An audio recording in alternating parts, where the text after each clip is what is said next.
Okay, folks, the time is now 20 minutes past noon, and keep in mind that the entire roof surface today is only 1,400 square feet, so 14 square of roof surface.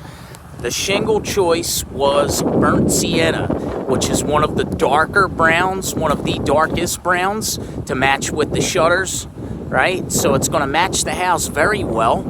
And as you folks can see on the lower main here, from the eaves to 36 inches, we already have our ice and water in place, as well as up the wall where the lower main is joining the side wall of the main portion of the property, and drip edge along the side, which you can see out here on the rake where the ladder is set. And all of our shingles are in place, essentially just waiting for our installers to come and set those in that 5-course diagonal pattern.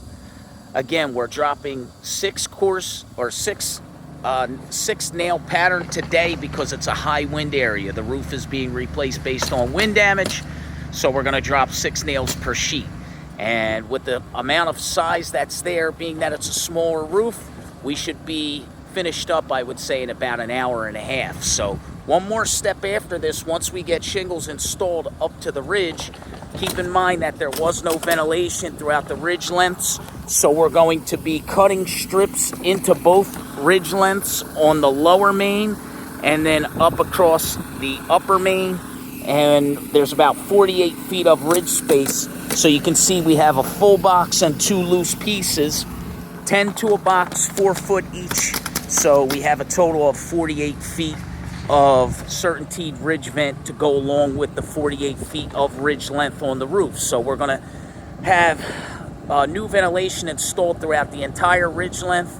And then, of course, we have certainteed shadow ridge caps to be installed on top of that ventilation once we're ready. So we'll get the rest of these shingles banged down, and then we'll go top side to take a look at ventilation.